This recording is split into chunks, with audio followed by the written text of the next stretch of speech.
is a person that wants the globe to do well, not caring about our country so much. And you know what? We can't have that. You know, they have a word. It sort of became old-fashioned. It's called a nationalist. And I say, really, we're not supposed to use that word. You know what I am? I'm a nationalist, okay? Just waiting for him to put the word white in front of it also. What's the problem with saying you're a nationalist? In other words, you don't care about everybody else. We're above everybody else. And, you know, in order for us to do well, we sometimes have to work with other people instead of saying that y'all don't matter, we're above you. Well, it's an election year. So that's like saying what's wrong with being a white nationalist. That's when people say that white people are superior to everybody else. But he's saying that from an American's perspective, though. So it's a very us versus them mentality, and it's an election in November. So for the people that support him, they want him to be very pro-America. So that works. He's riling up his fan base. Yeah, but a lot of us have family in other countries. A lot of us are from other countries. America is based on people coming here from other countries. And to say that we can't work... How does that make the rest of the world look at the United States? Because part of what we do is we try to be accepting of people and also work with other countries. I feel you, but he's just trying to win an election in November. Like, that's what he's trying to do. He's trying Next to rally he's going to say people. He's a white nationalist. He'll do that. He'll say that for the presidential election. All right. In Can't addition give it all to that, away. right now the Trump administration wants to strip transgender people of official recognition. They want to make sure that the definition of gender is either male or female, and it's unchangeable once determined at birth. So in other words, there's no such thing as identifying what your gender is, only what your genitals determine. All right, this is actually undoing a lot of work that has been done, and psychiatrists no longer have considered being transgender a disorder. Several U.S. courts have found the Obama interpretation of protecting transgender people against discrimination to be sound, but the Trump administration is trying to undo all of that. So if it's based on what my genitals are, what if I get the surgery? It's saying at birth. What you were born with. At birth. Yeah, at birth. So it wouldn't matter what you do. No matter what, they will not recognize you. All right. Now, Chick-fil-A is trying to get into your home. What they are planning to do now is fulfill delivery and catering service, and they're also doing a meal kit service. Delivery. Yep. I like this. Go ahead. Keep going. So right now they have some new restaurants that don't have dining rooms, so they have larger kitchens, and they actually are also cash free. So you have to use DoorDash or a credit or a debit card. So you order directly from the mobile app, and they're going to actually pull up on you. You know, I thought about this. I thought about this the other day when, when my wife was still pregnant. She was craving Popeye's chicken. She wanted the mashed potatoes and the nigger cookies, right, the biscuits. So what I did was, I went to Popeye's and I saw that they deliver. Yeah. But when you get the food from Popeyes and Chick-fil-A, you got to drive a certain speed. So when you get to where you're going, no, but you didn't hear her. The food is still relatively hot. This is Chick-fil-A delivering it. Yeah, but then waffle fries might come a little cold. And once them waffle fries drop past a certain room temperature, they're not the same. Look. Chick-fil-A is the closest thing to heaven that we know, right? Yes. So that means they're going to make sure those waffle fries are nice and warm. I don't believe that. They're going to make sure that chicken is nice and warm and crunchy and soft at the same time. Well, what if it's a meal kit that you can make yourself at home? Nah, I don't want to do that. That defeats the whole purpose. I tried that with the fries. I tried to buy McDonald's fries. It's never the same. It ain't the same. And plus, are these people that's delivering the food, are they actual Chick-fil-A workers? Yes, that's what I'm thinking. Chick-fil-A workers are angels. They're very different. Absolutely. Are you sure? It's not going to be Uber Eats? That's what I'm saying. They don't sound like these are actual Chick-fil-A workers delivering your Well, food. they're going to have their own app, so I'm not 100% sure if they're going to actually... They might make it in your kitchen like that. That's how Chick-fil-A is, If bro. it's Chick-fil-A workers and they can deliver your food in some type of warmer, great. You know what I'm saying? I want them waffle fries crispy. Okay? But if they can't bring them crispy and they not as hot as they need to be, then it's not going to be good. It's going to ruin the whole experience. All right. Well, that's front page news. I just want to tell you guys, we changed. I remember when the show first started, a couple of years into the show, every week we used to make the interns run a Chick-fil-A in the morning. Y'all remember that? Yeah, that's when I was over 200 pounds. Well, Chick-fil-A also wasn't even here when we first started. Yeah. In New York. But we stopped. All right. Anyway, get it off your chest. 800-585-1051. If you're upset, you need to vent, hit us up right now. Maybe you had a bad night, a bad morning, or maybe you feel blessed and you just want to spread some positivity. 800-585-1051. Get it off your chest. It's The Breakfast Club. Good morning. The Breakfast Club. If you got something on your mind, let it out. Hello, who's this? Yo, it's Mr. Daegu reporting live from Daegu, Korea. All right, what's up, bro? Get it off your chest. That's right, Daegu, Daegu. Hey, man, I just want to get off my chest about fitness and nutrition. I just want to stress to the people all over the place, especially the U.S., that it's important to keep your mind, body, and soul together. You got to eat right. You got to keep your mental together. Oh, damn. What happened? You got to charge your phone, too, bro. Yeah. Hello?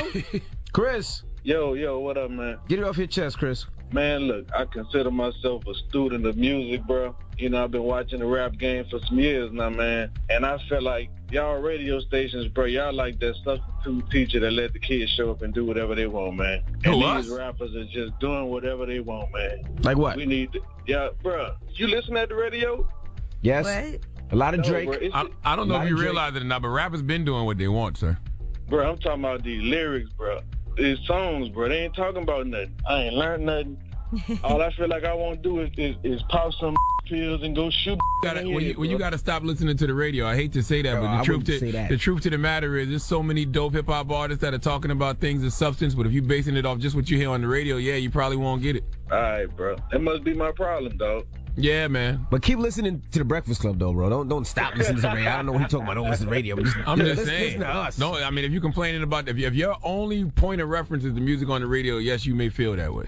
But that's not accurate. Jess, good morning. How you doing, DJ? Man, I want to call you, congratulate Charlamagne the God, man, on his book coming out today, man. He's very, very intelligent brother.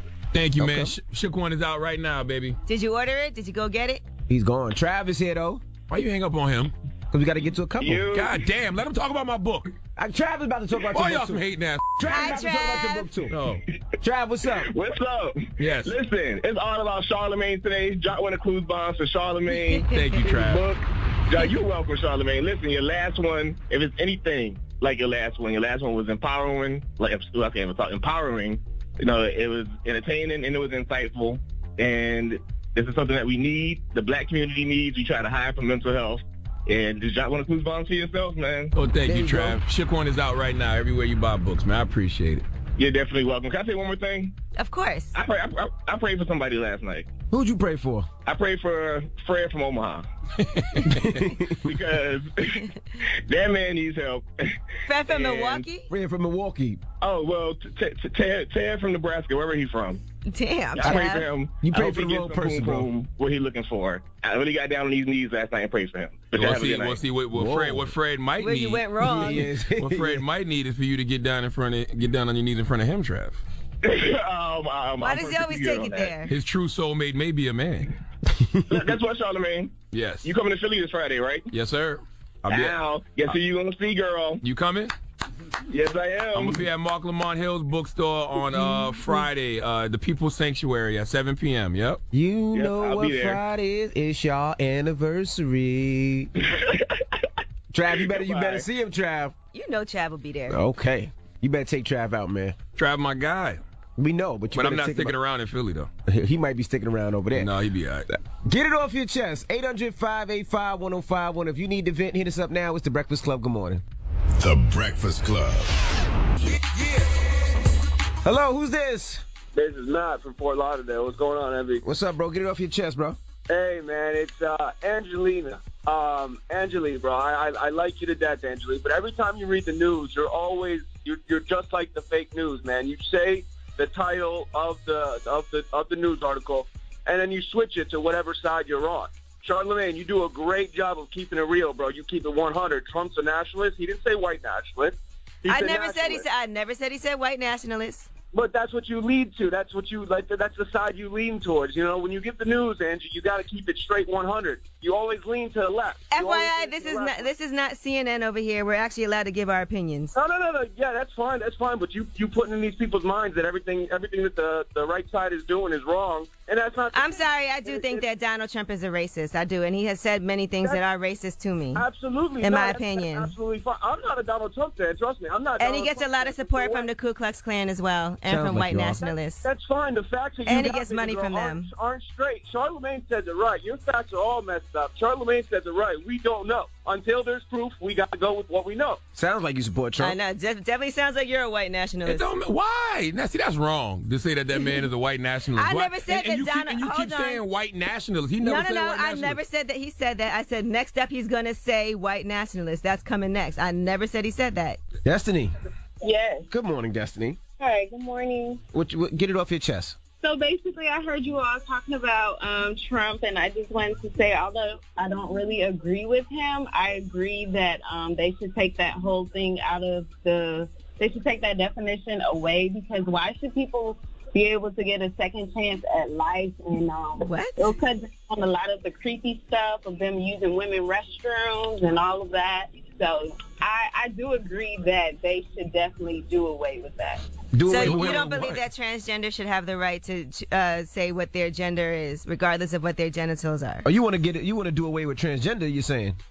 Basically, I mean, I know people, go through issues, but they should not be able to get a second chance at life. Like, you was born with what you was born with, so you know, that's who you are. You shouldn't be able to change your identity and live a whole new life and change your name and all of that good stuff. No. Some people actually end up like having all kinds of trauma and even committing suicide because they're not accepted. Yes, I do, but I feel like once they do even switch over, they still do have those issues. Like, but how does that affect you? It affects me because, we're even letting this happen to like 12-year-olds, 11-year-olds. We're letting them choose their gender without them even being able to grow up and find out who they really are. And I just feel like, it's doing a lot, I know, to them and also the, others around society. Like, that's just going, I guess, I hate to say it, but it's kind of going backwards, and it just makes the world kind of creepy. You see this person who wants to be a woman, but he's a man, and he's using ladies' restroom, but he's interested in men and women, and you have little girls. I have a daughter, so you have little girls going into bathrooms. You don't know if this person is a man or a lady. So, you think that someone's gonna like attack your daughter or something? Have you ever met somebody who's I don't want that to happen. Have you ever met a transgender person or spoken with one or had any direct contact? No, not any direct contact. No, I haven't. All right. Well, thank you for your call. Hey, look, man, all I know is I'm a black nationalist. Okay? That's all I know at the end of the day. Spectre. All right. Yo, good morning, MV. What it do, man? What's up? Holla at Charlamagne. Yo, shout out to you, man. Congratulations, bro, man. I like to see my brothers coming up, man. Hey, thank you. I like that, brother. I appreciate that, man. You got you a copy yet? Nah, I'm actually, when I go to the bookstore today, man, and grab my other books that I got to pick up today, man, I'm definitely going to get a copy, man. Oh, I appreciate that. Brother, man. What else you picking up? That's what it is, brother. I pick up, like, a book called The Swinging of the Pendulum. Ooh. It's a metaphysical type of book, man. That's what I'm into. I'm reading, like, about self-awareness, building the mind, and really captivating the mind to its full capability, man. Oh, I might have to grab that today, too, guys. Doesn't Kobe's book come out today, too? Kobe's book comes out today. Robert Greene's book comes out today. I've been at Robert Greene. I had Robert Greene for some months. Andrew, did you get the book that I told you about the other day? No, not yet. I have it written in my phone, though. I'm actually going to be at the bookstore in a couple of days. But thank you for calling, bro. Envy, man. Yeah, man. Keep doing your thing, Envy, man. Thank you, bro. And make sure you get out there and get Charlamagne's book. It's in stores today, so go pick it up. Take a picture with it. I'm sure Charlamagne will repost it on his Insta Snap. I'm going to be reposting my book for the rest of the year. No, okay? I mean, when people buy the book and they take a picture. Oh, yeah, absolutely. And some next year, too. But Shook One, Anxiety Playing Tricks on Me. It's available everywhere you buy books right now. All right. That is Get It Off Your Chest. Now, we got rumors on the way? Well, one of our favorite people has some new music coming out. We'll give you a little look into that because it's been a while since some new music has come out from this artist. All right, we'll get into that when we come back. Keep it locked. It's The Breakfast Club. Good morning. The Breakfast Club.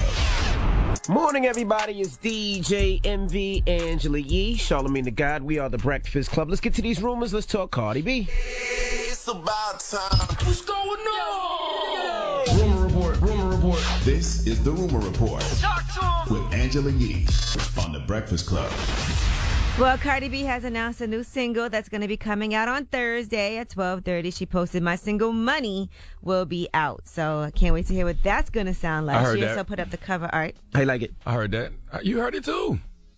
Oh, you played it a couple weeks ago? I played for you. Oh, yeah, that's dope. Yeah, if it sounds the same, the one I heard was dope. Mm-hmm. But you can't listen to us because we're biased. We're on Atlantic's payroll, so don't take our word for it. Well, at least not mine. I think it's dope, though. All right, and let's talk about Ray Caruth. He has been released from prison after 17 years for the conviction in the murder of his son's mother.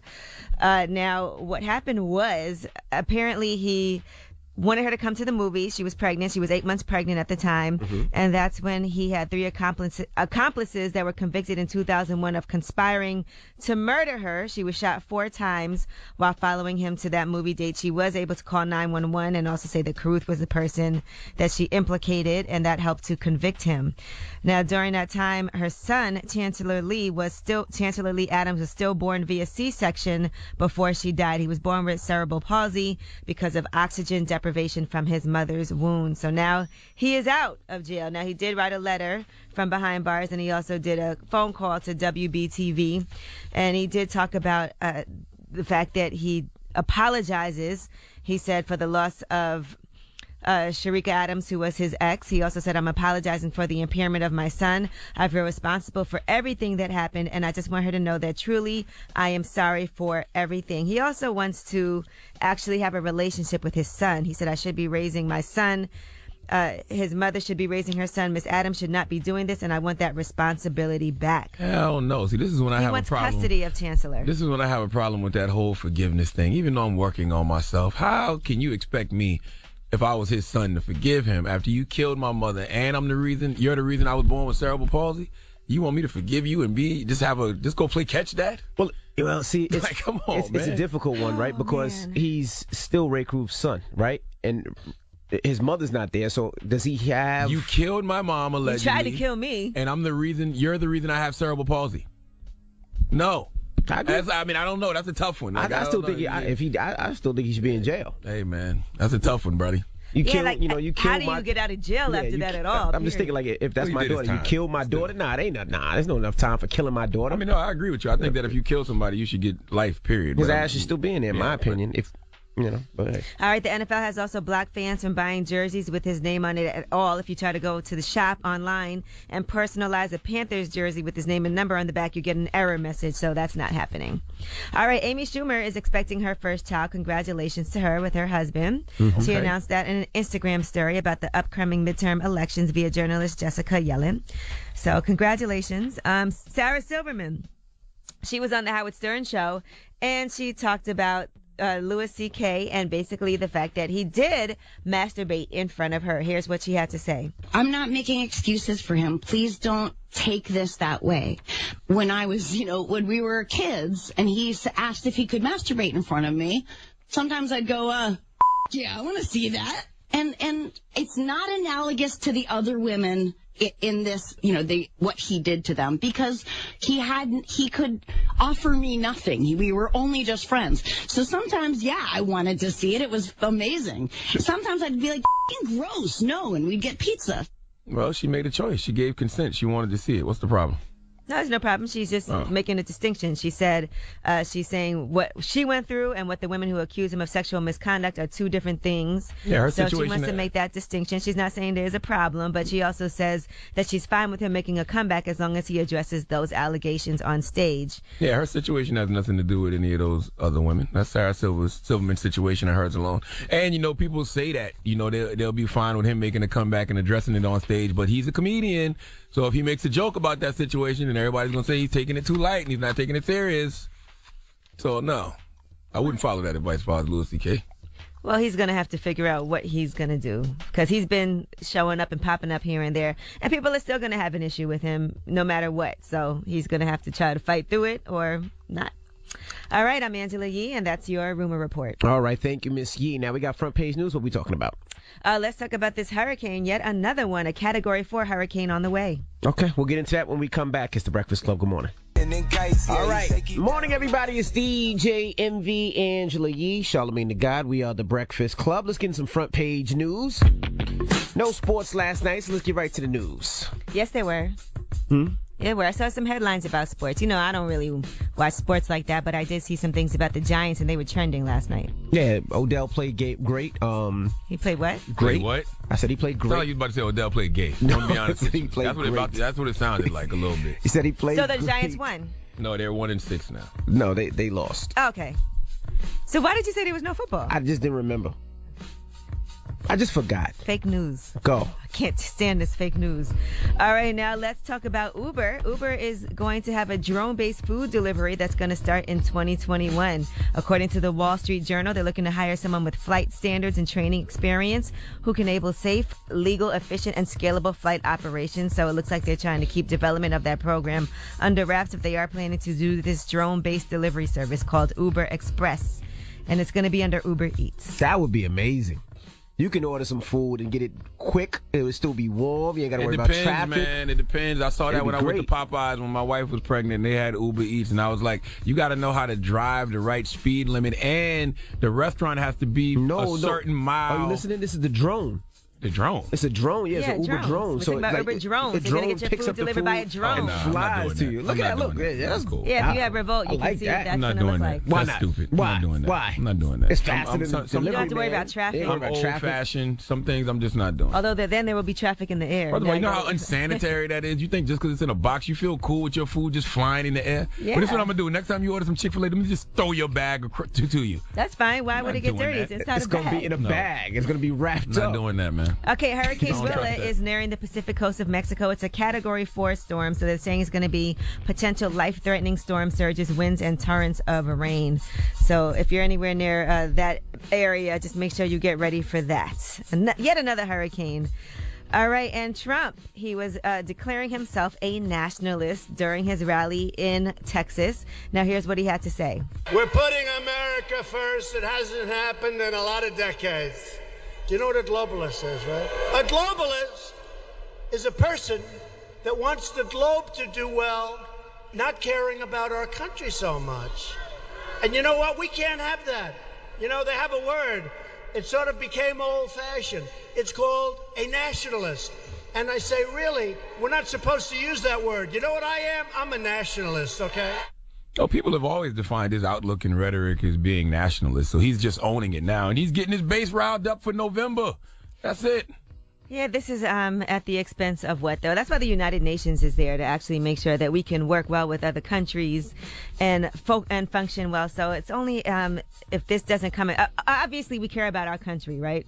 But you don't want to actually harm our relationships with other countries because you care about us so much that it's us or them. That shirt you're wearing says Detroit versus everybody. Trump should wear a shirt that says us versus them, especially being that November is next month and he's just trying to rile up his fan base. All he's doing is owning what people have been calling a lot of his rhetoric. Now, another riling up the fan base is them trying to strip transgender people of official recognition. They want to make sure that what they're saying is your definition of your gender is being only male or female. There's nothing besides male and female, and that's unchangeable once you are determined what you are at birth. So under this basis, they're saying that whatever your genitals you're born with is what you are. You cannot change that, and it's determined by that and that only. So that's actually reversing a lot of what has happened under Obama's. Now, medical science is saying that explaining what makes people transgender is in its infancy. They're trying to figure all of that out. And psychiatrists also say that being transgender is not a disorder. They don't consider that as disorder at all. And several U.S. courts have found the Obama interpretation of protecting transgender people against discrimination to be sound. But now the Trump administration is trying to undo all of that. So transgender rights are now being threatened under the Trump administration. All right, I'm Angela Yee, and that is your front page news. All right, now, when we come back, we have some of the cast of Wildin' Out joining us. Well, Chico listen, B. hold on. What? They are some of the cast of Wildin' Out, but these three brothers have their own podcast, their own movement going called the 85 South Show. They're selling out shows all over the country, and I think they're doing a little bit better than just being cast members on Wildin' Out. Well, I was going to say that, but let them get to it. Okay. That's where it all started with them together. Right. But anyways, DC Young Fly, Chico Bean, and Carlos Miller. We'll kick it with them when we come back. It's The Breakfast Club. Good morning. The Breakfast Club. Morning, everybody. It's DJ MV, Angela Yee, Charlamagne the God. We are The Breakfast Club. Yep. We got some special guests in the building. My now. DC Young Fly. Uh-oh. Carlos Miller. Hey. And Chico B. Hey. We at the Breakfast Club. We done made it to the Breakfast Club, bro. Y'all had y'all moment. Go ahead. Man, we done. Hey, I'm going to be honest with you. I did not realize Chico ain't never been here before. Yes, you did. I really did not. It's a shame that y'all both keep telling him he's been here. He keeps telling you he hasn't. These my partners, though. Like, I love these motherfuckers. It's a damn shame we never been up here. That is crazy. Let us come up here for And I called you 9 times. You ain't online content or At least something. to stand in the window like them and look like something. Get some content for the YouTube page. Now, what made y'all want to do the 85 South thing? Because, of course, y'all met on Wild 'N Out, I'm sure. What made y'all decide this is the threesome that could do 85 South? The three Man, what? you gotta watch your mouth, Charlamagne. I know you write books This is and the all, thing. Keep but trying your to slip in word all of these little innuendos. right now. Chill, bro. Pick the wrong thing to You say, ain't bro. writing no book right now, Charlamagne. You ain't. The threesome. Why would The trio. There you go. No threesome. This is a brotherhood. Exactly. There you go, the brotherhood. The brotherhood of three. Well, What made y'all want to get on this train? I know I'll start. Like, we met on Wild 'N Out, you know what I mean? We knew each other. Me and Los knew each other prior to Wild 'N Out, but, you know, it was just an idea that Los always had. We always scheming about things that we can do to kind of, you know, further our talent and just show the world more about, you know, what it is that we do individually and as a unit. So Los was just like, man, I'm great.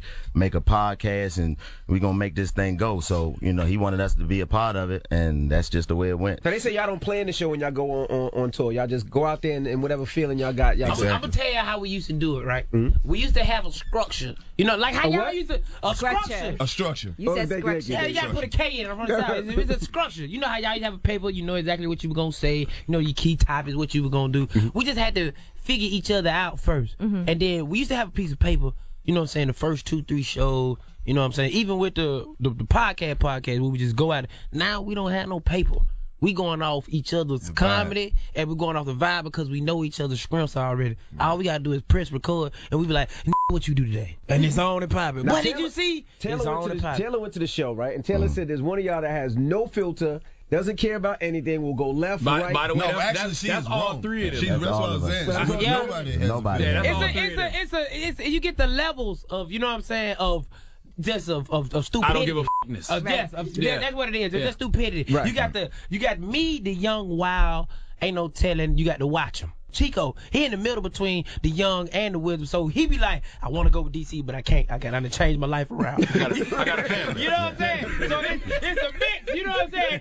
Then he intelligent like a mother. Then you got the OG, the wisdom who done been through everything. All of it. He sit there and still tell you that your grandma's still a freak. She's still a freak. How you think your uncle got here? Carl, how your mom and daddy feel about you talking about their sex life, man? Well, my mother passed away, so she don't give Lord. a damn. My father ain't having much sex, so he just living vicariously through me. I mean, I was talking about my father last night. He come to the show, I heard. drink up $200 worth of Hennessy, but I just got one of those fathers that's like, it don't matter how successful I get, he's still gonna be a He gonna try to holler at some young. I gotta kick him out of every show. That's just that's the cloth that I came kicked from. him out last night. He definitely did. Definitely did. But he enjoyed himself before we got put out. He had a good time. So you let him travel with you? I take him places. Okay. But he has to leave early. Last night he had the food. What he say on the phone? Oh, the girl was taking the picture on the phone. She was like, your camera smudge. She was like, smudge? You talking about my phone like it's nasty, young lady. I said, man, this is an OG player right here, man.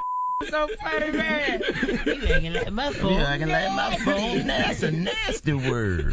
What's the biggest transition y'all had to make since getting some celebrity?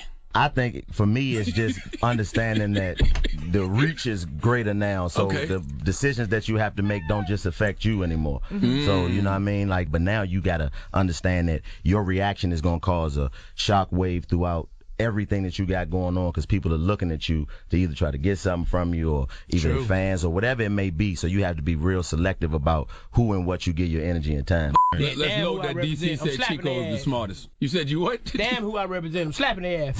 Shit with me. Well, you got accused of being mean-spirited. Ah, dog, you crazy. I just tell the truth. That's it. She so crazy. You found your man yet? Yes, I have a boyfriend. Oh, congratulations. That's why you so nice. What is this boyfriend? You trying to shoot your shot, No, Lois? I'm just saying. It's been years? Yes. Is it blind? Oh, and you going blind? No, I have a boyfriend. You like your booty? Cause you know that's what we were talking about in the car. I'll be all with Angela Yee house. She be giving me. I'll be like, give me all that. She be sitting on that motherfucking radio all motherfucking day, and that just be right. Don't nobody say Angela Yee name like Webby. Angela Lee. Angela Lee. You heard how he said Charlamagne's name? Huh? Charlamagne. Don't try to put this energy on me. Charlamagne. You keep all that over there, you. All right. Charlamagne. Webby, my favorite Breakfast Club interview ever. Because he don't answer no questions. Webby, what you doing? Man, we just doing it, man. No kids, man. No kids, man. That room smell like pee, man. Yeah, but the album coming out, Boo gonna be straight. Boo straight. I talked to Boo yesterday. This is the funny part. Envy always comes with the question like you said. That room smell like pee, but tell me a little bit more about the room. Like, how did you guys set it up and everything? Like, come on, Envy. All right, we got more with Carlos Miller, Chico Bean, and DC Young Fly from MTV's Wildin' Out, so don't move. It's The Breakfast Club. Good morning. EJ, Envy, Angela Yee, Charlamagne the God. We are The Breakfast Club. Now, from MTV's Wildin' Out, we have DC Young Fly, Chico Bean, and Carlos Miller in the building. Now, when you guys are roasting somebody, are there rules to it? Nah, just don't talk about nobody dead family. Yeah, dead family. It's Or always kids, right? that. I would say don't touch Kids, about your kids catch it. Really? Hold on. Kids. Kids only get it when they walk into it. Like, say, if I roast you, if I'm roasting you, right, and your child just come out of nowhere, he got a little walk. You like, oh, y'all got a little stupid ass walk. He come out of nowhere. You like, oh, that's your little why. You like, hey, I'm like, boy, I see. Well, I just can't act like I don't see on. So I get you and your little boy. But I ain't gonna talk about the little boy until he walked through. He gotta walk in the line of five. Exactly. And he's just so happy he did. Know it. How do y'all feel when people come at y'all kids? Because Chico, I be seeing your little girl online. DC, you put your little girl online. I know they be trying to get y'all. My little girl bald head. I said first. Shout out to my son. You ain't seen my son? Your son, I never seen you post your son. You ain't got no kids. Yeah, because my son don't like that. He at the age where he be like, don't do that. Don't post that.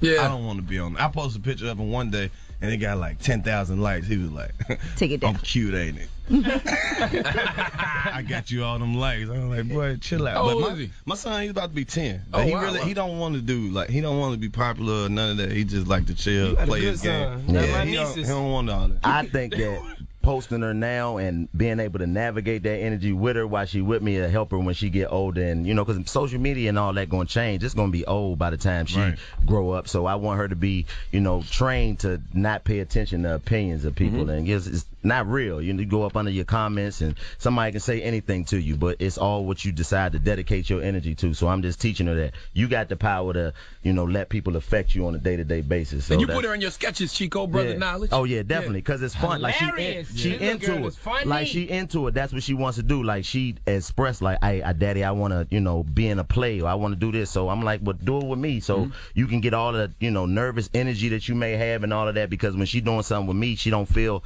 any great father. Yeah, and she just like, I'm with my daddy, so I'm gonna do whatever. So I just think that me being in her life and allowing her to be able to get all her dreams off and do whatever she want to do while she with me is gonna make it easier when she get out here amongst strangers. Does she watch the podcast and stuff? Do they watch the podcast, the kids? Nah. Like, you never be surprised. You won't be, man. Them kids be watching everything. Like, Daddy, what's a condom? And oh nah. Oh, that's a light question for my daughter. I just want my little girl to grow some hair, man. I just it's coming, Fly. My little girl looks just like this mic right here, man. I just need you to grow some hair about here, girl. How old is she now?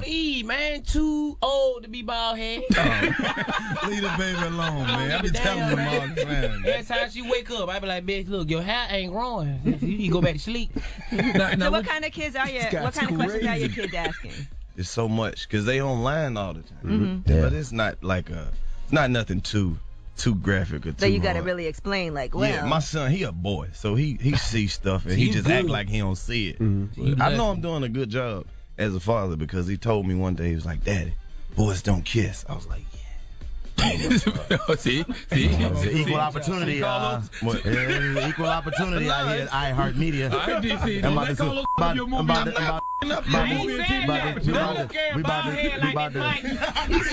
about to switch it back up. Ladies and gentlemen, welcome to the Breakfast Club. You got hair growing cream? Send it my way. Start talking like the white man. That happens. But yeah, that's how we live. Why has Wildin' Out worked for y'all, but not necessarily other people who may be funny? Like somebody like Jess Hilarious, she didn't necessarily shine on the show. How did y'all figure it out? What you mean she didn't shine? On the show.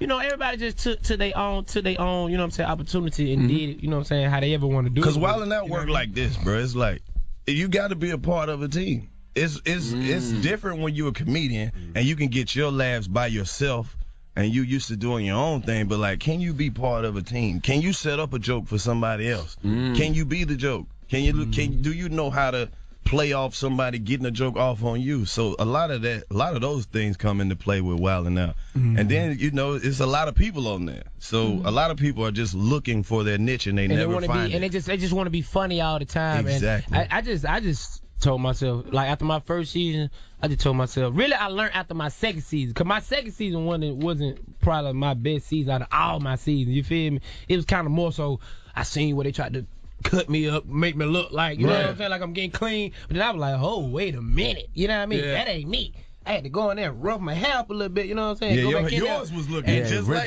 the microphone. Just like the mic, you know what I mean? I'm like, wait a minute, White people trying to change you, DC? It wasn't that. It was just more so like I felt like the game tried to change me too fast. Right. And for me, you're like, hold up, let me find my place in the industry. You know what I'm saying? And I'm like, okay, me just being me is where I'm at instead of me just trying to elevate. Learn with the game. Don't let the game outgrow you just yet. You know what I'm saying? So I'm learning with the game. And then after my second season, it was back to action. You know what I mean? It's just like how you said, like, don't really care about getting the laugh all the time. Can't you be the joke? Right. Make fun of me every show so I can be on TV. Right. And the platform is wide open. One thing people don't realize about Wildin' Out is you don't always have to be talking to be funny on that show.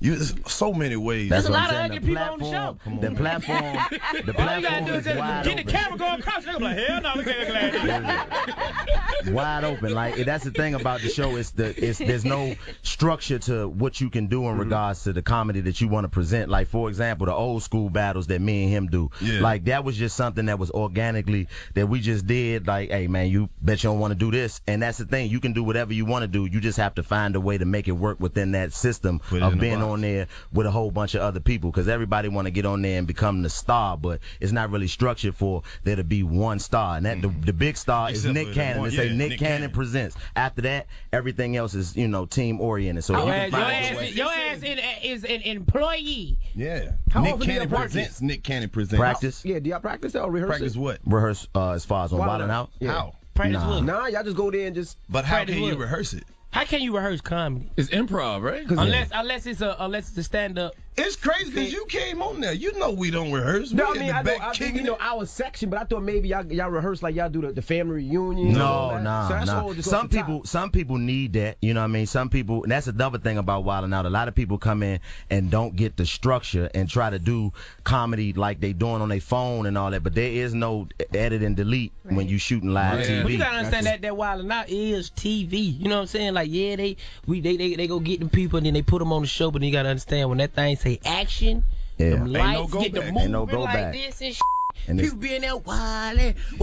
Them folks be in there like that. Oh, oh, they're real. They're TV. All right, we got more with the cast of NTV's Wildin' Out and also the 85 South podcast. Carlos Miller, Chico Bean, and DC Young Fly. So don't move. It's the Breakfast Club. Good morning. NV, Angela Yee, Charlamagne the Guy. We are the Breakfast Club from MTV's Wildin' Out. We have Chico Bean, Carlos Miller, and DC Young Fly. Charlamagne? How do y'all feel about Nick Cannon stand-up? Say what? I mean, how do y'all feel about Nick Cannon stand-up? What you mean? His comedy. What you mean? Like, just in general. I'm just saying. He's great. Yeah. Okay. Yeah, but you thought we was gonna say something bad about Nick? No, You stupid. Say we gonna say. Thought we was gonna say something stupid about I didn't say he nothing bad. I asked a simple question, Carlos. Nick Cannon. He right up there. What are you talking about? Hold on. Say it again. Rich Brian. Okay. Nick Cannon. Okay, I thought I was about to say Bernie. You ain't gonna mess up my opportunity to get a clear coat on my skin, Charlamagne. You tripping. What about his music? Ruin us. Huh? Dave Chappelle told you. What you say? Hold on, wait a minute. Hilarious. What you say? What about his music? Yeah. It's the Beatles, Nick Cannon. Nick Cannon. Don't do that. It's the Beatles, Prince, R.I.P., Nick Cannon. So Nick rap better than Don't you, do that. Huh? Nick rap better than you? What? He's great. Exactly. What? And that's the thing, like, he's cold. We make the jokes about Nick, but that's what makes Nick so great is that he can take the joke. That and he can, but he can't. He be like, cut it out. Make a lot of money off that music. You up the brand. But Nick is the type of dude that he got all of the jokes that we tell about him, but that's the thing that make me, so appreciative of him. It's like, if you a boss, you can put somebody on, but it's a difference to put them on and stand next to them while they figuring out the process. And that's what, and not only that, be the brunt of the joke when they figuring out the process. Like, man, over the years, how many times have we cooked Nick on the show? I think I done cooked them too much. Yeah, it's like they done kicked me off. They editing you out now? They kicking me out. They talking about they're like, don't even come back next year. You laughing, but I'm dead ass. I was saving that to say it. Yeah, they done kicked me out. It ain't that. The show. No, they done kicked me out. I got Carlos, be honest now. Breaking news. They called me. They was like, we love you, but we don't Swear to God, Carlos. Swear to God. Call him, Sean. Chico, is he lying? No. Nah, he not lying. Tell him. DC? No. The show is about to end. Come on, man.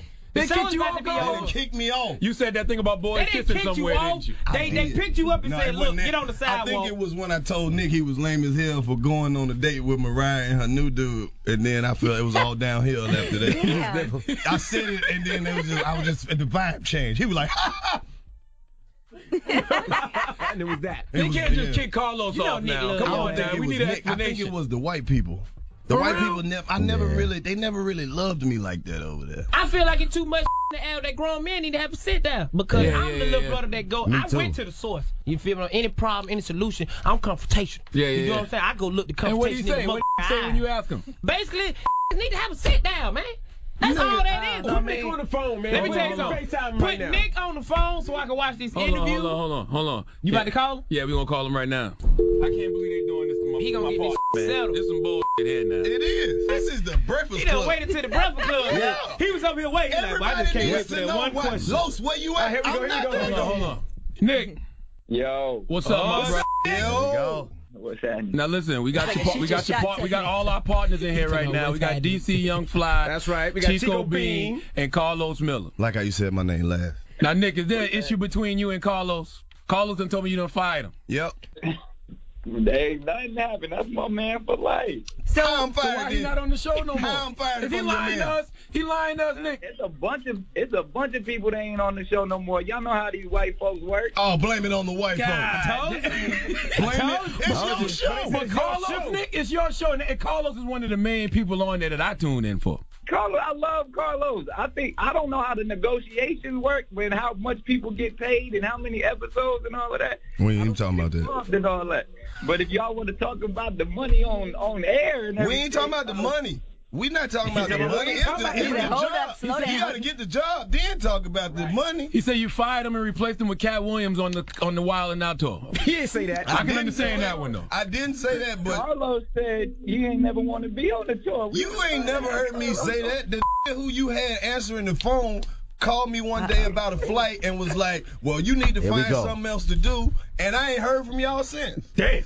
Yeah, I heard you say you ain't messing with that tour. That is some bullshit. I ain't never said that. You took that somebody said. So it's just miscommunication. I ain't never say that.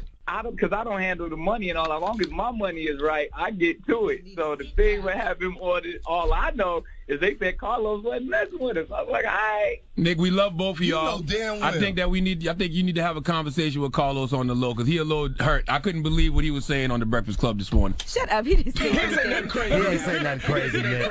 Don't let this Charlamagne. So, Carlos, you want to be back on Wildin' Out? Yeah. Nick, come on, bring Carlos back to Wildin' Out, Nick. Hold up. Real situation. Nick. Yo. Nick, didn't I tell you I'd take a pay cut for my dog to be back on the show? He did. He pulled me to the side. He said, Nick, what white people we got? Take my money. Nick, what white people we got to talk to, Nick? Did Carlos say something homophobic? Joke too far? Nah, not at all. Told you. Hey, man, I got plenty of homeboys in the Elemental P community. Well, Nick, the what community? They done added some letters. Nick, Carlos done. What's wrong with you, man? You stopped that, Carlos. Didn't they add some letters? They did. LGBTQ. We here at the Breakfast Nick, Club. thank you for answering the phone, Nick. We ain't mean to bother you this morning, Nick, but we just want to get to the bottom of the Nick, Carlos situation. Nick. I know I'm in school. Y'all calling me. He's in school. He at Howard. Hey, Nick, before you hang up, the lied on me, bro. I love you. They just needed to have a sit down. It wasn't never a problem. See, it wasn't the joke that you made about him being on a... I didn't know. I never knew Carlos didn't get fired. Carlos elevated. You lying. I ain't doing elevating. You lying. You gonna lie to these people, Nick. I've been on your show for 9 seasons. That's all the elevation I was doing. You owed him a phone call, Nick, for real. You could have hit me, Nick. That's 9 seasons, bro. Hey, you got my line? I text you. You ain't text me. No, nigga. You was lying. Barbershop. I'm gonna show you the see you at the barbecue next week, Nick. Hey, enjoy school, Nick. See you at the barbecue, Nick. I still got my job, right? I was about to we all about to be out this motherfucker. This nigga Charlamagne about to have everybody on. I'm about to be up here. Goddamn typing up the donkey of the days for this. Yeah, we about to be on it. I'm about to take DJ Envy job. Yeah, it's the Breakfast Club. Good afternoon. Not morning. We doing the afternoon. No, where can they see the 85 South show, man? Right now we're living on YouTube. This guy's crazy. We got a big YouTube page that's jumping out the gym. Yeah. You can pull it up on there. Y'all on SoundCloud too, right? SoundCloud, iTunes, all that. Podcast. Not yet. Then we got a couple live shows coming up. We in Chicago November 21st. Right. And then we in Mobile November 18th. Then Mobile, Alabama November 25th. Another side note, Charlamagne. I be seeing the pictures you be taking after the show with your Timberlands, man. Loosen up your Timbs, man. Stop when you make a pair of Timberlands look like Omega Sci-Fi probate boots. Like, you got to chill, bro. You got to untighten them boots, man. I'm like, why the Charlamagne? You're not supposed to get your size in Timbs. You're supposed to go a half size down. Your Timbs is longer than DJ Envy's career. It's like, it don't make no sense, man. All right. Okay, listen, Anthony, John, Carlos. We love you. Oh, you gonna say our real name, Leonard? We know you, Leonard. Monique told us that, Leonard. And get your ass out of here, Leonard. Your real name, Leonard. Isn't the real name Leonard? Leonard. You got Leonard sound like you got acne. Leonard. Hey, man, you don't know Leonard with the acne. No, Leonard don't got the acne no more. Leonard ties boots. That's why Leonard's skin look like that. He ties boots up so tight, because that's where all the black is in his ankles. He don't want to creep back up his thigh and be back on his face again. Leonard is a cable man on the set. Exactly. Leonard. Get your ass on, Leonard. What's your last name? McKelvey. Leonard McKelvey? If you don't get your serial killer name out here. Leonard McKelvey was a good young boy. Until he met John, and then things went south. The Leonard McKelvey story. Hey, man, you a serial killer, man. Thank y'all for having us, man. Now he ended the interview. I love y'all, man. We ain't ended the interview. Who y'all got great come in here? Who got Leonard McKelvey. Y'all done for the day, but we can stay. Y'all ain't about to go do nothing but flip houses and tie boots up tight. We can stay up in this bitch. It's Leonard McKelvey. This is the Breakfast Club. We don't have no breakfast. It's the Breakfast Club. Good morning. How do you spell McKelvey? Is it a McKelvey? McElvey. It's really McElvey. It's really Leonard McElvey, but he couldn't tell me. He had to put a spin on it. It's Leonard McKelvey. Your name Leonard McElvey. Stop playing. Morning, everybody. It's DJ MV, Angela Yee, Charlamagne the Guy. We are the Breakfast Club. This is the devil, man. Dunkin' Donuts just bought some donuts up here for Halloween. I had to sample them, make sure they weren't poisonous. You sampled all of them? There's only 2 different kinds of Halloween. But I took a quarter of each, so it's only half a donut altogether. All right. Well, shout out to little Maddie. She's on her way to school. Maddie just hit me. Shout out to Madison. Madison, you have a great day. Bring her little some baby donuts girl. home. No. But we got rumors on the way. What we talking Why about? you don't bring Maddie some donuts? We're going to talk about Will Smith and Jada Pinkett Smith on her Red Table Talk. And there's some stories about how they got together. Okay, we'll get into all that when we come back. Keep it locked. It's the Breakfast Club. Good morning. If I do say so myself. Morning, everybody. It's DJ MV, Angela Yee, Charlamagne the Guy. We are the Breakfast Club. Let's get to the rumors. Let's talk Will Smith. It's time. She's spilling the tea. This is the Rumor Report with Angela Yee on the Breakfast Club. Well, y'all need to get into this Red Table Talk that's Jada Pinkett Smith. Now, she had Will Smith on, and they're revealing a lot of things about their relationships, the early stages, how they met, the problems they had. She talks about meeting Will Smith, and she was actually, according to Jada Pinkett Smith, dating someone else. You were on Different World. Yes. And Alfonso knew everybody. And I remember the first time I saw you. I actually think I dated Alfonso. So Alfonso knew you. I was like, yo, dude, I saw this girl on Different World. Her name is Jada. Dude, he said, oh, yeah, my boy knows her. He can introduce you. And then Alf was like, yo, that's my boy that knows her. And he sat down. And I was like, yo, who's that girl he's with? The dude that was going to introduce me to Jada you're crazy. was with another girl. And I was like, who is was that? that girl? And it was Cherie. All right. Well, Alfonso Ribeiro actually responded. Carlton. He said, sorry, Jada, your memory is a little off. We went to lunch with your family when we both guest starred on A Different World the year before you became a regular. Felt a little snarky. Damn. We didn't date. I didn't date you. Wow. He said your memory's a little off. Oops. Off. Go off. All right.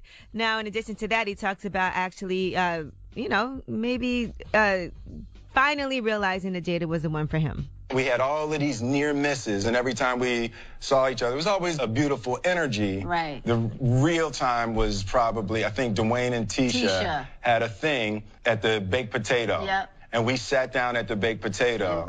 And we talked. We did not have an affair. We did not have an affair. He was married. It was just that next night, me and Cherie went to dinner. And I remember I had to get up from dinner when I had a realization that I wasn't with the person I was supposed to be with. I went in the bathroom and I broke down in tears. I knew that was the woman I was supposed to be with, but I was never getting divorced.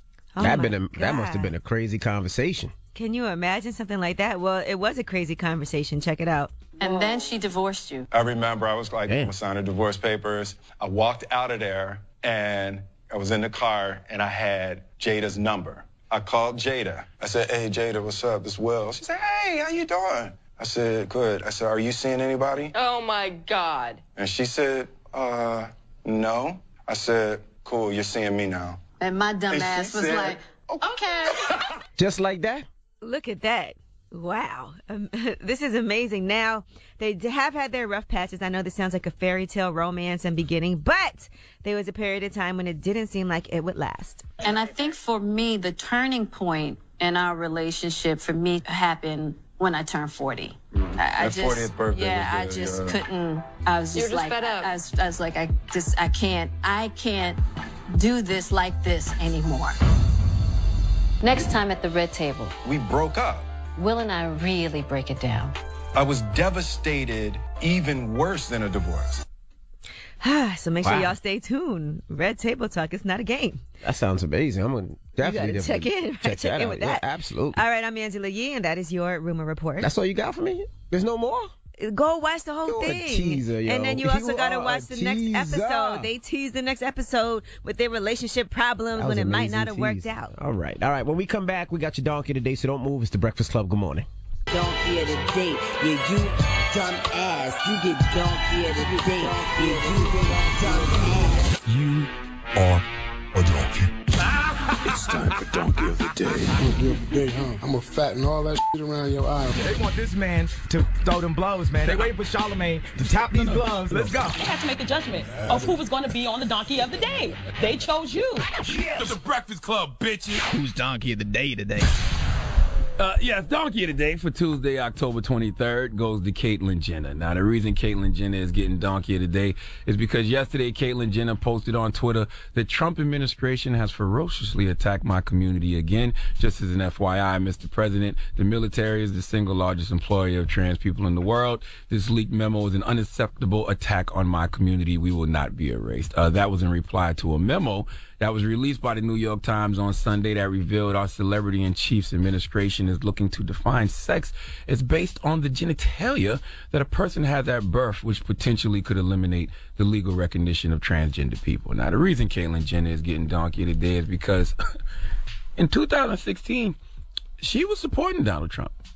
Safe to say Caitlyn voted for Donald Trump. Now, Caitlyn supported Trump after he called Mexicans rapists, mocked a disabled reporter, and was heard talking about grabbing a woman by the poom-poom without her consent. None of those things bothered Caitlyn. In fact, Caitlyn once said on her reality show that she thought the celebrity-in-chief Donald Trump would be good for women's issues. She actually defended voting for Donald Trump on Seth Meyers' show. Let's hear it. First of all, I'm not a one-issue voter. And obviously, I know I'm not stupid. The Republican Party does not do a good job when it comes to equality and the entire LGBT community. The Democrats are better there. But for me, I've been around a long time. I'm probably more conservative, and I believe in little things like the Constitution and freedom, and I believe in minimal government. I believe in the people of this country to get us out of the trouble that we're in financially and economically. And so the Republicans have done a better job in that direction. Now, as far as LGBT issues, I got to keep an eye on these people. He gets in office, and one of the first things he does, which he never should have done, is repeal the Title IX for equality for trans people in school. That was good federal guidelines for states to be able to follow. And I blasted them. My loyalty is not with Donald Trump. My loyalty is not with the Republican Party. My loyalty is with my community, and I will fight for this community. Now, I agree with not being a one-issue voter, but when the issue is your very existence. Caitlin, you just said you care about your community above all. If you care about your community above all, then the one issue that should be the most important to you as a transgender person is the protection of LGBT rights. Period. That's it. Nothing more, nothing less. You wouldn't have to watch these people if you didn't put these people in positions of power. The threat to your community that is Donald Trump was powered by you. This reminds me of a quote by Martin E. Holler. I'm pretty sure I pronounced his last name wrong, but I can pronounce the quote accurately. First, they came for the socialists, and I did not speak out because I was not a socialist. Then they came for the trade unionists, and I did not speak out because I was not a trade unionist. Then they came for the Jews, and I did not speak out because I was not a Jew. Then they came for me, and there was no one left to speak for me. Nobody cares until it affects them directly. We are willing to put up with evil until that evil affects us directly. Caitlin was willing to put up with everyone else being oppressed and marginalized and disrespected because Trump was going to make the rich like Caitlin richer. But now that Trump's evil affects your very existence and your community's existence, you want to speak out against a problem that you helped create. Some donkey of the days just saw themselves. Please let Remy Ma give Caitlyn Jenner the biggest hee-haw. Hee-haw, hee-haw. You stupid motherfucker. Are you dumb? That's all I'm saying. All right. Well, thank you for that donkey today. Now, up next, Charlamagne has a book that's out today. Shook One, Anxiety Playing Tricks on Me. Yes, it is. It's out everywhere you buy books. So please don't ask me where you buy books. It's at the bookstore. So let's open up the phone lines. 800-585-1051. Let's talk anxiety this morning. Have you ever experienced it?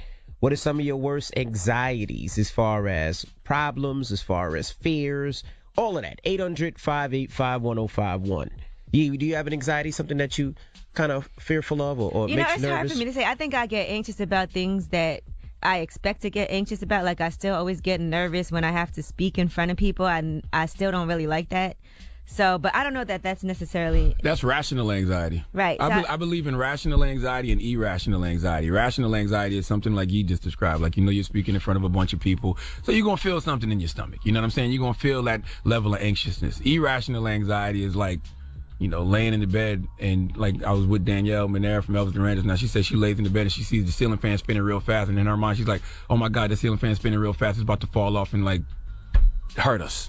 You know what I mean? That's irrational like that's kind anxiety. of rational, because that could happen. No way. When does that ever happen? Well, I don't know if that's never happened. That could happen. See, mine, I have anxiety all the time about my kids, making sure my kids are okay. I kind of really, really watch over them, and really, I'm probably, I am overprotective when it comes to them, no matter what it is. If they're going out or they're going to a party, I have to drive. Well, that's or my wife has to drive. Well, that's parental paranoia. I have a whole chapter in my book called Parental Paranoia. Maybe I have the opposite problem. I feel like I don't get really worried about too many things at all that I even should worry about. Well, congratulations. All right. But that might be an opposite issue. Yeah, I mean, I definitely agree with Envy when he talks about parental paranoia, though, because I had a panic attack in here last week just listening to Angela Yee describe that human trafficking ring in Michigan. And then I looked on social media and saw somebody saying there was some human trafficking going on in Virginia. Then I started thinking about my daughter on the way to school. And then I'm just like, that just drove me into a panic attack. Yeah, so we nipped that in the bud. I pick my kids up. My wife takes them to school 90% of the time. Mine too. But I don't play that. Like, I'm just overly. If my daughter wants to go to the mall, she's 16 with her friends, I'm in the mall as well. I might not be on right behind her, but I'm definitely keeping an eye on her to make sure everything is cool. yeah, that is just me. I don't know. But anyway, let's open up the phone lines. We're talking anxiety. 800-585-1051. Do you have anxiety? Let's talk about it. It's the Breakfast Club. Good morning. Everybody, it's DJ NV, Angela Yee, Charlamagne the God. We are the Breakfast Club.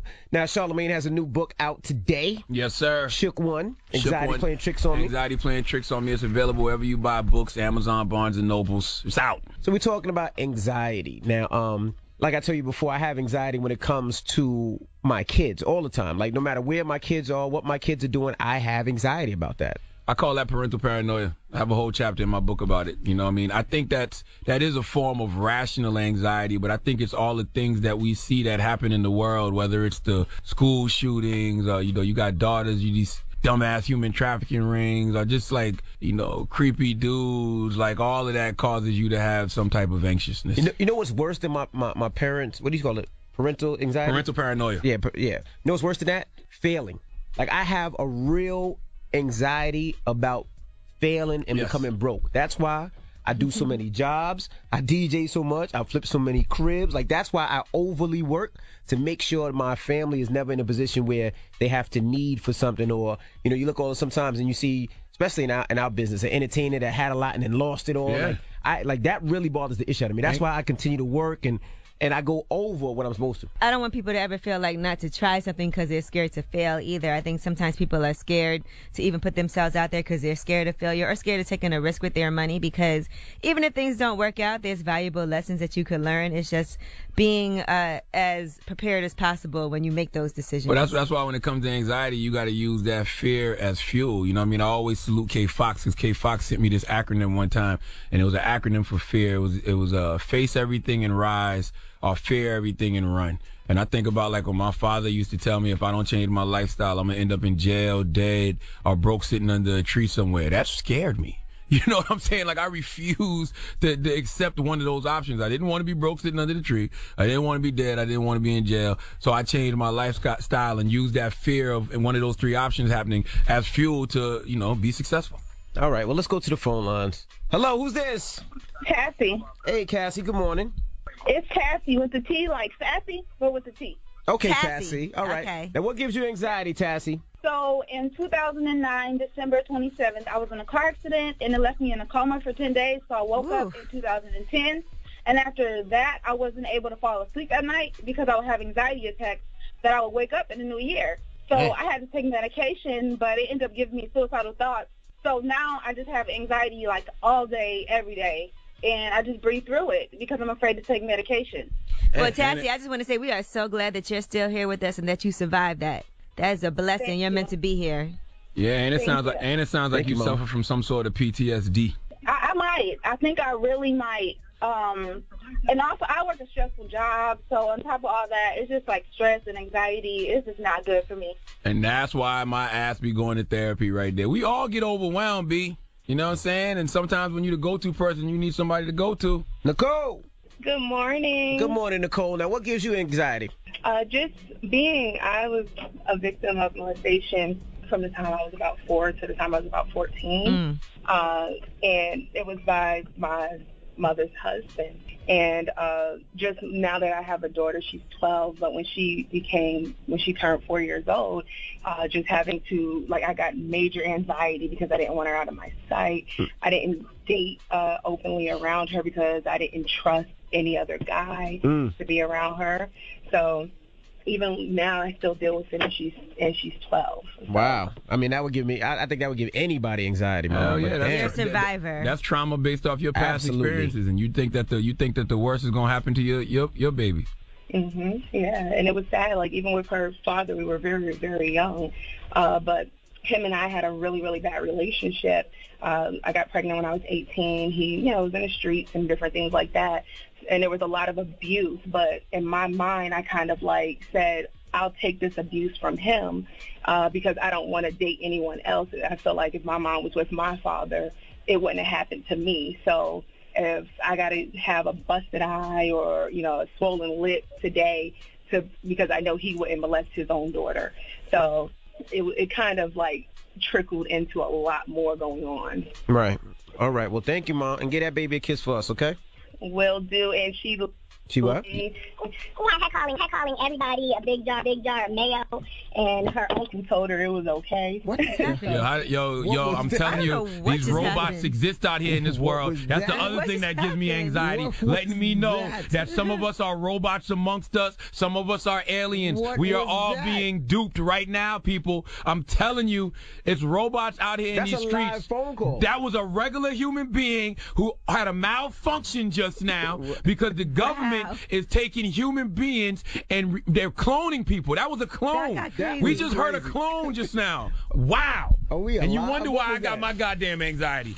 Okay? That clone just had a malfunction. 800-585. That clone just had a malfunction live on the radio. We're talking anxiety. Wow. Call us right now. Have you faced anxiety? Oh, my God. It's the Breakfast Club. Good morning. Good morning, everybody. It's DJ Envy, Angela Yee, Charlamagne the God. We are the Breakfast Club. Now, Charlamagne has a new book that's out today. Yes, Shook One. Anxiety playing tricks on me. Please, let's not sound like an R&B group, sir. No, we did. You got to say your name first. So we're asking, what gives you anxiety? You know, I was talking, I told you, being broke, not being able to provide for my family and hold my family down really gives me anxiety. That's why I overly work, I overly invest, I overly look into things to make sure everybody is good, try to spread my money into as many things as possible. Well, my problem is like the irrational anxiety, you know what I mean? The irrational fears that pop up in my mind, the things that I can see on TV. Like I remember when Pimp C died, back on December 4th, what was that, 2007, if I'm not mistaken? And I remember Pimp C dying that morning and that being such a shock to people and nobody really knowing why he died. And then for whatever reason, I thought he died of a heart attack. And I had drank a Red Bull earlier that day and forgot I drank the Red Bull. So I'm thinking about Pimp C dying all day long. So I had a panic attack and went to the emergency room because I thought I was having yet another heart attack. And the doctor was like, "You're fine." And then he was like, "Have you ever had anxiety?" And this was before I realized I did have anxiety, and I was like, no, I never had a panic attack. I don't have anxiety. And he was like, did you drink any caffeine, energy drink maybe? And I was like, because of Pimp C dying, I gassed myself up to think that they were going to find me the next day laying in a room somewhere dead. That's irrational anxiety. My goodness. Or anxiety in general. All right, well, let's go to the phone line. Hello, who's this? Hello, how y'all doing? Are you a robot or human, sir? A clone? I'm a human. Okay, all right. Well, what gives you anxiety? Well, I tried smoking weed a couple of years ago, right? And I caught this crazy anxiety where I had to go to the hospital because it was so bad. Do you guys know anybody else that had that problem? I do. I know a couple people, actually. His name is Charlamagne the God. He smoked sativa last year, or early. Was it early this year? Early this year. No, it was last year. It was last year. No, it was last year. It was last year, April, in L.A., and I smoked some sativa because I was actually thinking that it was going to help with my anxiety. I didn't know it was sativa, though. I thought it was indica, and it was like, oh, indica calms your anxiety down. So I smoked some sativa, put my anxiety through the roof. My wife was like, I hope you're not about to start running around here naked. So I put all my clothes on just in case. Wow. Yes. Yeah, the same thing happened to me. I just got really scared, man. But thank you, man. I appreciate it. I thought I was the only one that had that problem. No, sativa, I can't. That's why self-medication is not good.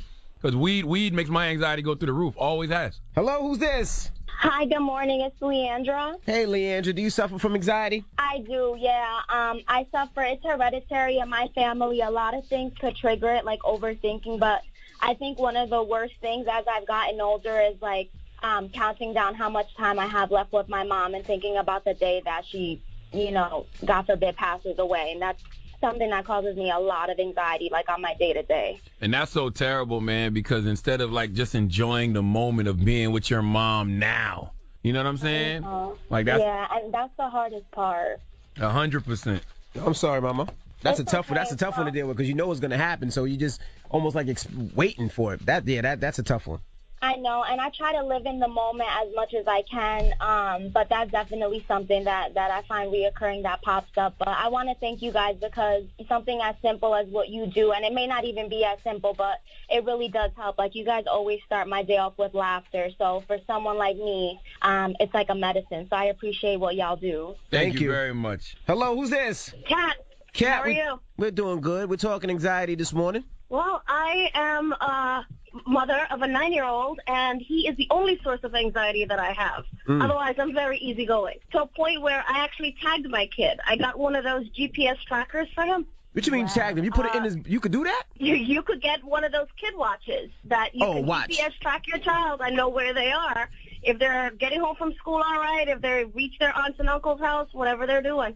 Yeah, that's smart. You can actually call the phone and listen to the background to make sure there's no trouble going on. I'm going to take it a step further. I thought about chipping my kids. I definitely thought about that. Back in the day when they used to talk about that chip was the Illuminati and it was part of secret societies and it was the mark of the beast, I definitely thought about that too. Absolutely. I don't give a damn. Nope. Especially with all this human trafficking and all this other BS going around. Crystal. Yes. Hi. Good morning, guys. What gives you anxiety, Mama? Commuting. I live in Jersey, so I drive into the city, and then I take the PATH train, which you guys know is a hot mess. So traffic gives you anxiety? Every morning, traffic, major anxiety, and it doesn't get better. Here in Jersey, it's the worst. I'm sure it's worse in New York City, but it's just terrible. I mean, I'm constantly looking at the clock, like, am I going to get to work on time? And then my heart starts palpitating, and I'm like, and then there's delays on the train, and it just, like, never ends. And I feel you on that. Day. Yes, I absolutely feel you on that. I hate sometimes when I'm in the car and I get so anxious and nervous about things, and like I get road rage and then I have to calm myself down. Yeah, you got to figure this one out, Mama, because there ain't nothing you can do with traffic. About it. Yeah, ain't nothing you can do with traffic. It's frustrating. That is the thing about traffic. Traffic is actually a good analogy for life, though, because you just got to be patient. Like, there's nothing you can do. Like, you're just there. All right. Well, pick up Charlamagne's book. I was about to say it's in theaters. It's in bookstores right now. My first book will be in theaters soon, though.